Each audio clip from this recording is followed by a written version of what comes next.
Oke, and welcome back to my channel. Annyeonghaseyo, Okimita. Di video kali ini aku bakalan ngasih tahu kalian cara-cara untuk ngafalin kosakata bahasa Korea. Sebelumnya kalian kalau udah pernah lihat video yang ada di sebelah sini, itu aku juga bikin tentang kosakata bahasa Korea, tapi bedanya di video itu aku ngasih tahu kalian cara yang mudah, yaitu dari nonton reality show, nonton drama, nonton film, atau ya nonton yang kalian suka dalam bahasa Korea. Nah, kalau misal di video itu aku ngasih tahu cara yang mudah kan. Kalau misal mudah, biasanya itu lama ngafalinnya. Di video ini aku bakalan ngasih tahu kalian cara-caranya itu ada apa aja sih. Jadi bakalan ada cara yang gampang, ada yang cara yang cepet, ada yang caranya yang agak susah tapi kalian jadinya gampang hafal, kayak gitulah. Oke, nggak usah lama-lama, kita langsung masuk ke videonya. Yang pertama adalah kalian bisa nonton dari drama Korea, variety show, atau film bahasa Korea. Nah, di sini itu kalian pasti gampang banget belajarnya. Kalau misal kalian udah ada basic Hangul dan udah ada basic kosakata, kalian udah bisa nonton drakor dan nemuin banyak banget kosakata. Nah, tapi biasanya di sini permasalahannya adalah kalian tuh denger, tapi kalian nggak tahu gimana cara nulisnya, ya kan? Nah, tapi di situ kalau kalian nonton drama pasti ada subtitlenya kan. Di situ kalian bisa cari subtitlenya dulu, terus kalian translate ke bahasa Koreanya. Kalau misal bener, itu jackpot banget, kalian bisa langsung dapat kosakata.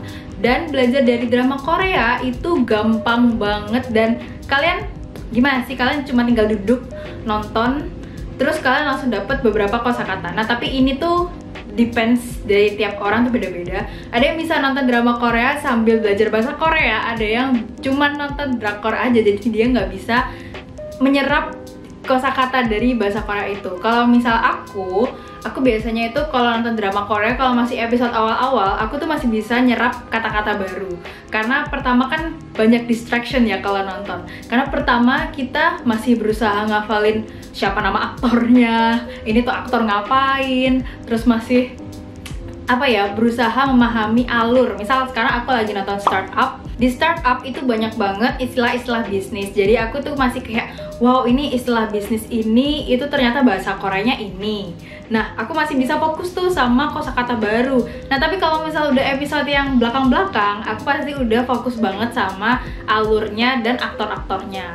Jadi, kalau misal kalian belajar pakai drakor, bisa tuh kalian belajar di episode awal-awal, kalian catetin dia ngomong apa, terus kalian coba deh kalian nulis Hangulnya ngawur, nggak apa-apa. Kadang tuh Google Translate kalau misalnya dia pas lagi pinter ya, dia tuh bisa benerin kata-kata kamu, terus akhirnya jadi kata yang kamu cari.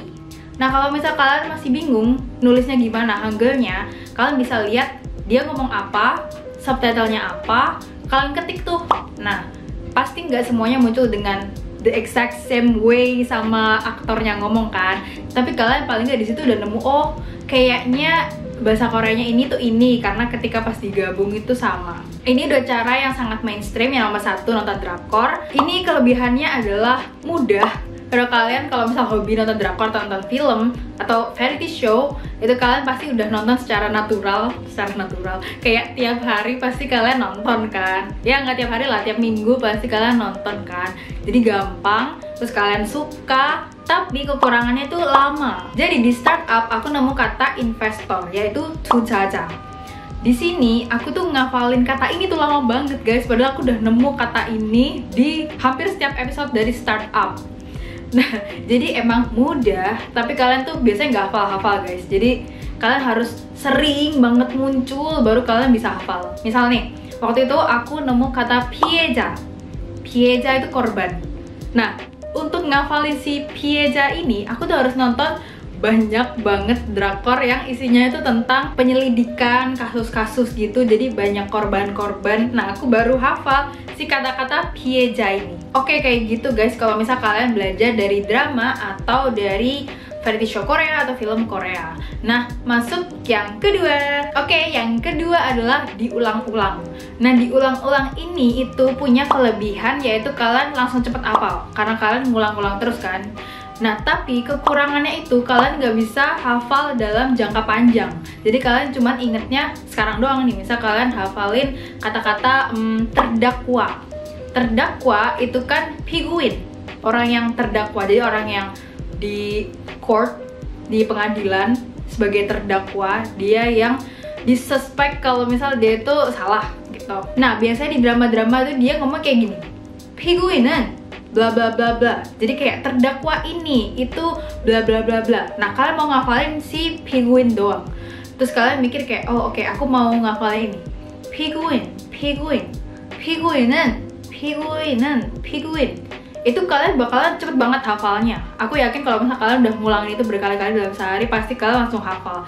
Tapi bisa aja kalian itu besoknya lupa. Nah gitu guys, jadi biasanya kalau misal kalian ngulang-ngulang itu, kadang ada beberapa kata yang nyelip, terus akhirnya kalian ingat. Tapi mostly kalian cuma ingatnya itu sebentar. Tapi kalau misal kalian kayak aku yang bikin video tentang bahasa Korea ini, terus banyak banget yang harus aku coba actingnya, itu sebenarnya juga bisa cepet sih untuk nambahin kosakata. Oke guys, kita lanjut ke nomor ketiga. Nomor 3 adalah kalian baca apa yang kalian pegang. Nah, aku yakin kalian pasti punya samyang kan di rumah. Buat kalian yang suka pedas, pasti kalian punya samyang. Nah, di samyang itu kan pasti tulisannya bahasa Korea banyak banget tuh. Kalau kalian baru bisa baca Hangul, wah itu pasti jadi latihan yang sangat enak buat kalian. Kalian tinggal belajar di situ buat baca Hangulnya satu-satu. Nah, kalau misal kalian udah bisa, udah lancar nih bacanya, kalian bisa baca, habis itu kok ini aku nggak tahu ya artinya apa. Nah, kalian cari. Itu sebenarnya nggak cara yang efektif sih. Ini tuh sebenarnya sangat ngaruh buat kalian yang baru bisa baca Hangul.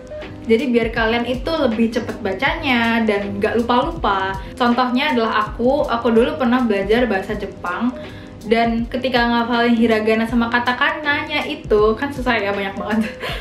Jadi aku nggak belajar kanji, aku belum belajar kanji itu, tapi tiap aku lihat ada huruf hiragana sama katakana itu pasti aku ambil barangnya, terus aku baca. Terus tiap ketemu lagi aku ambil, aku baca. Jadinya itu aku sampai sekarang meskipun masih ada yang lupa-lupa, tapi ya beberapa ada yang masih hafal lah ya. Untuk kalian yang serius belajar bahasa Korea, tiap ketemu produk Korea yang ada tulisan bahasa Koreanya, itu coba deh kalian baca. Aku bakal kasih tahu kalian klip Hanbin yang ada di Island. Jadi dia kan orang Vietnam. Dia tuh kalau misal pegang barang itu dia baca supaya dia itu lebih lancar lah bacanya. So aku bakalan kasih klipnya di sini. 장칼국수 국수도 있고 스낵도 있고 전투식량 모르겠어요. Nah kayak gitu guys, ini tuh kelebihannya adalah buat kalian yang belum bisa baca Hangul, itu jadi kalian gampang inget dan baca lebih lancar. Kelemahannya adalah kalian tuh harus cari produk yang ada tulisannya bahasa Korea. Dan yang kedua, ini tuh nggak terlalu efektif karena kebanyakan kata-kata yang ada di produk itu kan agak susah ya. Jadi kalian harus cari artinya satu persatu, dan itu belum tentu nyambung kalau misal kalian gabungin ya. Itu aja sih. Tapi itu efektif banget kok buat kalian yang baru bisa baca Hangul. Yang keempat adalah kalian browsing pakai bahasa Korea.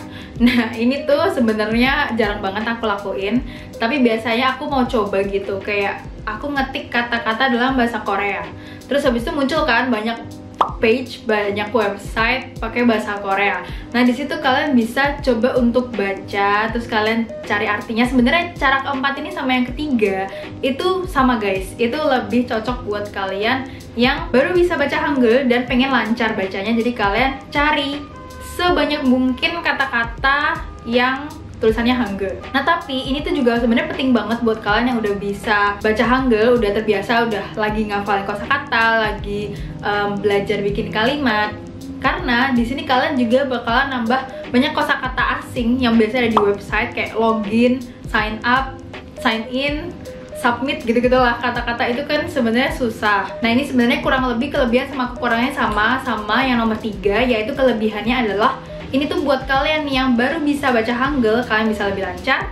Tapi kekurangannya adalah yaitu kalian harus browsing website-websitenya dulu, terus kalian cari-cari gitu kan. Oke, kita langsung masuk yang kelima, yaitu ditempel pakai post-it. Ditempel pakai post-it ini tuh kelebihannya adalah kalian sering lihat, jadinya kalian jadi ke-trigger untuk ngafalin. Nah kekurangannya, kalau misal kalian udah kelamaan nempel, itu pasti seminggu 2 minggu itu udah lupa kalau misal ada tempelan di situ. Misal kalian nempelnya di pintu, pasti seminggu kemudian kalian udah kayak berasa itu tempelan tuh udah nempel udah bertahun-tahun gitu ya. Gitu sih guys, tapi terserah kalian mau milih cara yang mana. Yang dari aku sebutin yang gampang. Oh ya, aku mau nambahin satu lagi, yaitu ngomong sendiri pakai bahasa Korea. Stop, jangan bilang gila dulu. Jadi waktu itu ada yang pernah bilang, ngapain sih ngomong bahasa Korea sendiri? Ada deh pokoknya di videoku. Kalau misal aku nemu, aku bakalan pop up di sini. Dia pokoknya bilang, kenapa sih ngomong sendiri pakai bahasa Korea, kan kayak orang gila. Sekarang pertanyaannya adalah, emang kalian punya temen buat diajak ngomong bahasa Korea? Kalau aku nggak ada. Aku nggak ada. Jadi meskipun aku punya teman Korea, tapi teman Korea aku tuh nggak deket. Jadinya aku nggak bisa sembarangan nelpon untuk diajak ngomong-ngomongan kan. Terus temen aku yang bisa bahasa Korea pun juga dikit, dan itu bukan teman deket juga. Jadinya aku nggak bisa telepon terus kita ngomong-ngomongan juga. Jadi kita kebanyakan kan nggak punya temen ya, nggak punya teman untuk diajak belajar bahasa Korea, untuk belajar ngomong bareng. Nah itulah kenapa kalian itu mengandalkan diri kalian sendiri untuk ngomong bahasa Korea. Oke, mungkin banyak yang berantakan atau salah, tapi paling nggak kalian sudah berani untuk mencoba. Kadang dengerin suara sendiri tuh kesel ya nggak sih?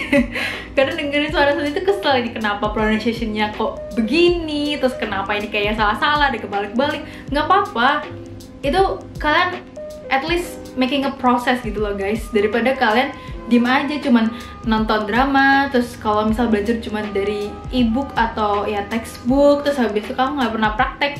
Ya gini aja, kalian praktek sendiri sama diri kalian sendiri aja. Kalau ke Korea itu pasti masih deg-degan kalau ketemu sama orang Korea tuh ngomong. Meskipun kalian udah lancar ya, maksudnya nggak yang lancar-lancar banget kayak aku. Misal aku nih kan nggak selancar itu ya. Aku aja pun kalau misal ketemu orang Korea itu masih deg-degan buat ngomong bahasa Korea gitu loh. Padahal aku sendiri kan juga sering ngomong bahasa Korea sendiri nih. Aku lagi ngomong sama kamera ini kan aku kayak ngomong sendiri ya. Padahal ya kalian bakalan nonton sih, tapi ini tuh kayak ngomong sendiri juga gitu loh guys. Atau kalian pura-puranya itu bikin video gitu, bikin video bahasa Korea. Atau kalau malas bikin video, kalian bisa bikin rekaman bahasa Korea. Itu kalau misal kalian denger-denger deh, suaraku 5 tahun yang lalu sama sekarang pasti jauh beda banget.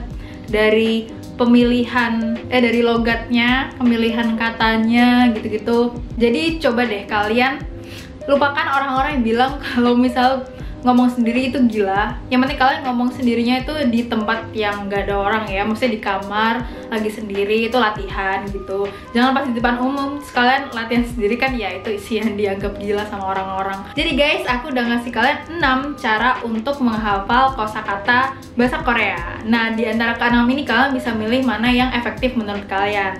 Jadi ini menurut pendapatku aja sih tentang kelebihan dan kekurangannya. Nah menurutku yang paling efektif adalah kalian nonton drama, habis itu dipraktekin ngomong ke diri sendiri. Itu adalah cara yang paling efektif. Jadi 1 dan 6 tapi langsung.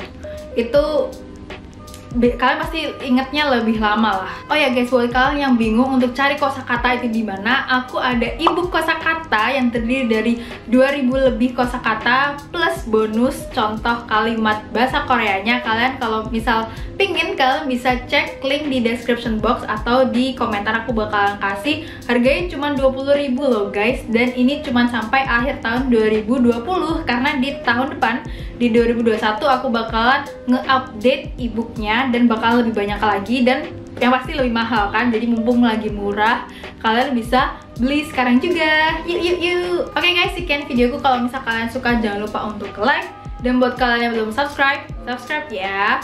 Alright guys, have a great day and a great week, and don't forget to fight for your dreams. Annyeong!